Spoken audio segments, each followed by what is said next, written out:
வணக்கம்ப்பா. இன்னைக்கு நம்ம கிச்சன்ல சூப்பரான ஒரு நாட்டுக்கோழி குழம்பு தான் வைக்க போறோம். 1 கிலோ அளவுக்கு நான் நாட்டுக்கோழி எடுத்து நல்லா க்ளீன் பண்ணி சுத்தம் பண்ணி வச்சிருக்கேன். அதுக்கு வந்து மசாலாலாம் கொஞ்சம் வறுத்து அரைக்கணும். வாங்க வறுத்துக்கலாம்.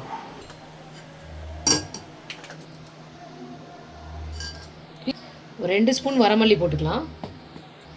1/2 ஸ்பூன் சோம்பு, 1/4 டீஸ்பூன் ஜீரகம், நல்லா 1/2 ஸ்பூன் மிளகு, 3 ஏலக்காய்,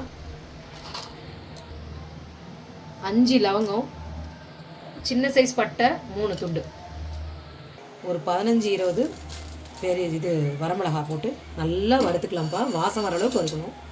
நல்லா வாசம் வர வரைக்கும் வறுத்தாச்சு. இப்போ நம்ம இது ஒரு தனியாக பிளேட்டில் மாற்றி ஆற வச்சிடலாம்ப்பா. அது ஆறுறதுக்குள்ளே நம்ம குழம்பு தாளிச்சு விட்டுறலாம். அதுக்கு ஒரு பெரிய குக்கரை வச்சுக்கிறேன். ஏன்னா 1 கிலோ கறின்றதுனால பெரிய குக்கரை வச்சுருக்கிறேன். இந்த குழம்பு நல்லெண்ணெயில் தான் தாளிக்கணும். நம்ம அதுக்கு கொஞ்சம் நல்லெண்ணெய் ஊற்றிக்கலாம்ப்பா. தாளிப்புக்கு கொஞ்சமாக கல்பாசி போட்டுக்கலாம்ப்பா. நல்லா ஃப்ரெஷ்ஷாக ஒரு கொத்து கருவேப்பிலை, நல்லா ஒரு 20 சின்ன வெங்காயத்தை பொடியாக கட் பண்ணி வச்சுருக்கிறேன், அதையும் போட்டுக்கலாம். இந்த குழம்புக்கு சின்ன வெங்காயம் தான் பெஸ்ட்டு. 1/4 டீஸ்பூன் மஞ்சத்தூள், இஞ்சி பூண்டு பேஸ்ட் நல்லா ஃபுல்லாக 2 ஸ்பூன் போட்டுக்கலாம்ப்பா. ஏன்னா நாட்டுக்கோழிக்கு இஞ்சி பூண்டு பேஸ்ட் நல்லா தாராளமாக போட்டால் தான் அது நல்லா வேகும். 3 ஸ்பூன் கூட போட்டுக்கலாம். 1 கிலோ கறிக்கு 3 ஸ்பூன் இஞ்சி பூண்டு பேஸ்ட்.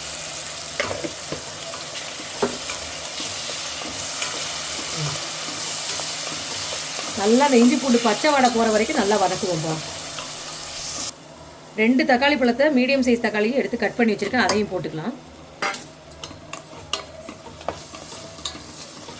தக்காளி வதங்கிறதுக்கு கொஞ்சமாக உப்பு போட்டுக்கலாம்ப்பா.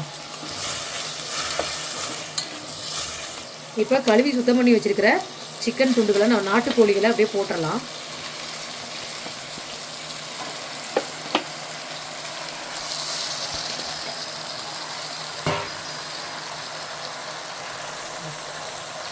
இப்போ அது மேலே கொஞ்சமாக உப்பு போட்டுக்கலாம்ப்பா.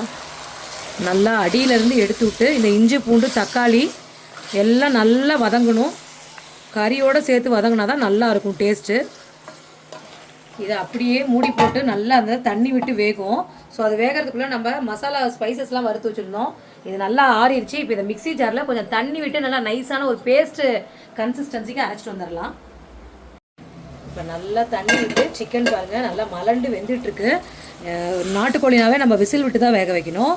ஸோ இப்போ நல்லா வந்து தண்ணி பாருங்கள், நம்ம தண்ணியே ஊற்றலை, சிக்கன்லேருந்து தண்ணியெல்லாம் வந்திருக்கு. நல்லா இஞ்சி பூண்டு தக்காளி பழம் எல்லாமே சேர்த்து நல்லா வெந்துட்டுருக்கு. இப்போ பாருங்கள், நான் அரைச்சிட்டு வந்துட்டேன் இந்த மசாலா. இங்கே பாருங்கள் நல்லா திக்கான ஒரு பேஸ்ட் கன்சிஸ்டன்சிக்கு அரைச்சிட்டு வந்தாச்சு. இதை அப்படியே போட்டுக்குவோம். நல்லா இந்த மசாலாவை போட்டு கறியோடு சேர்த்து எல்லாம் நல்லா வந்து எல்லா இடத்துலையும் இந்த மசாலா வந்து எல்லா சிக்கன்லேயும் படுற மாதிரி நல்லா கிளறி விடலாம். கிளறி விட்டு அடுப்பை வந்து மீடியம் ஃப்ளேமில் வச்சுக்கோங்க. இப்போ குழம்புக்கு வந்து பார்த்திங்கன்னா நம்ம அந்த மிக்ஸி ஜாரை கழுவிட்டு கொஞ்சமாக தண்ணி ஊற்றுவோம். தண்ணி ஊற்றி அந்த கறியெல்லாம் நல்லா அதாவது இந்த மசாலா இது போட்ட மசாலா இப்போ பிடிச்சி அந்த எண்ணெய் பிரிஞ்சு அடுப்பை வந்து சிம்மில் வச்சுக்கோங்க. அனலை வந்து சிம்மில் வச்சுட்டு இதை பாருங்கள், இதை அப்படியே நல்லா போட்டு கிளறி விட்டுட்டு இப்போ என்ன பண்ணணும்னா அப்படியே மூடி போட்டு வைங்க சிம்மில். அந்த எண்ணெய் பிரிஞ்சு மேலே வந்ததுக்கப்புறம் நம்ம வந்து குழம்புக்கு தேவையான தண்ணியை ஊற்றி குக்கரில் இட்டு போட்டு வச்சிட்டோம்னா நல்லா வெந்துடும். ஃபஸ்ட்டு அந்த எண்ணெய் பிரிஞ்சு வரட்டு பச்சை வாடை போகணும். நல்லா பாருங்கள் எண்ணெய் பிரிஞ்சு மேலே வந்துருச்சு. நல்லா அந்த மசாலாவும் வெந்து பச்சை வாடை போய் நல்ல குழம்பு கமன்னு வாசம் வந்துருச்சு. இப்போ நம்ம குழம்புக்கு தேவையான தண்ணி நம்ம ஊற்றிக்கலாம். கொஞ்சமாக இதே மட்டும் போதும். இதிலே கொஞ்சமாக குழம்பு ஊற்றி நம்ம வந்து வெறுமனே சாப்பாட்டுக்கு போட்டு பிசைஞ்சு சாப்பிட்லாம். இட்லி தோசைக்கும் சாப்பிட்லாம். தேங்காய் வேணால் இந்த நேரத்தில் நீங்கள் தேங்காய் பால் ஊற்றிக்கோங்க. நான் வந்து தேங்காவே ஊற்றாம தான் இன்றைக்கி குழம்பு வச்சுருக்கேன். ஸோ அதனால் வந்து எனக்கு வந்து குழம்புக்கு தேவையான அளவுக்கு நான் வந்து தண்ணி ஊற்றிக்கிறேன். இந்த சொம்பில் நான் வந்து 1 சொம்பு தண்ணி ஊற்றிருக்கேன். ஏன்னு கேட்டிங்கன்னா நம்ம 10 விசில் கிட்டத்தட்ட நாட்டுக்கோழி கொஞ்சம் 10 விசில் விட்டால் தான் வேகும். ஸோ அதனால் நம்ம தண்ணி 1 சொம்பு விட்டுருக்கேன். அதனால் வெந்து வரும்போது நம்மளுக்கு கரெக்டாகிடும். இந்த நேரத்தில் உப்புலாம் கரெக்டாக இருக்கான்னு செக் பண்ணிக்கோங்க. உப்பு கரெக்டாக எனக்கு கொஞ்சம் கம்மியாக தான் நல்லா போட்டிருக்கேன்ப்பா.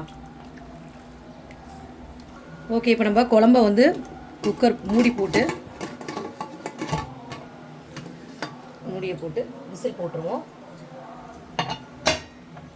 விசில் போட்டு 10 விசில் வந்த பிறகு நம்ம வந்து ஆஃப் பண்ணிக்கலாம். 10 விசில் விட்டுட்டு நல்லா விசில் வந்து நல்லா தம் இந்த பாருங்கள் விசில் இறங்கிடுச்சு. இப்போ நம்ம குக்கரை ஓப்பன் பண்ணி குழம்பு எந்த லெவலில் இருக்குன்னு பார்த்துருவோம். வா, நல்லா அந்த எண்ணெய் பிரிஞ்சு கறியெல்லாம் நல்லா வெந்திருக்கான்னு ஃபஸ்ட்டு பார்ப்போம். நல்லா வெந்திருக்கு. போட்ட லெக் பீஸ் ஃபுல் பெரிய லெக் பீஸு அரைக்காலாக மாறிடுச்சு. நல்லாவே வெந்திருக்குது கறி. ஸோ இதை அப்படியே போட்டு நல்லா கொத்தமல்லி தழை ஒரு கைப்பிடி ஃபுல்லாக எடுத்து நல்லா மேலாப்பில் இந்த ஃப்ளேவர் ரொம்ப சூப்பராக இருக்கும். கொத்தமல்லி தழை போட்ட ஃப்ளேவர். இப்போ நம்ம கொஞ்சம் அடுப்பு பற்ற வச்சிடலாம். பற்ற வச்சுட்டு நல்லா வந்து குழம்பு வந்து பாருங்கள் தண்ணியாக இருக்குது. இந்த தண்ணியாக இருக்கிறது குழம்பு கொஞ்சம் கெட்டியாகணும். ஸோ அது வரைக்கும் வெயிட் பண்ணணும். ஃபைனலாக நம்மளோட நாட்டுக்கோழி குழம்பு சூப்பராக ரெடி ஆகிடுச்சு. தேங்காய்லாம் அரைச்சே ஊற்றலை, ரொம்ப நல்லாயிருக்கு. இது வந்து இந்த ஒரு குழம்பை வந்து காலையில் வச்சிட்டிங்கன்னா போதும். இது வந்து பார்த்திங்கன்னா காலையில் டிஃபனுக்கு, மதியானம் லஞ்சுக்கு, நைட்டுக்கு, டின்னருக்கும் சேர்த்து சூப்பராக இந்த குழம்பு ரெடி ஆகிடும். இந்த ஒரு குழம்பு எல்லாத்துக்குமே சூப்பராக இருக்கும். சரி, ஓகே, நீங்களும் இதே மாதிரி அளவுகளோட செஞ்சு பாருங்கள். அடுத்த ரெசிபியில் பார்க்கலாம். இந்த குழம்பு இங்கே வாங்க. அடுத்த ரெசிபியில் பார்க்கலாம். பாய்.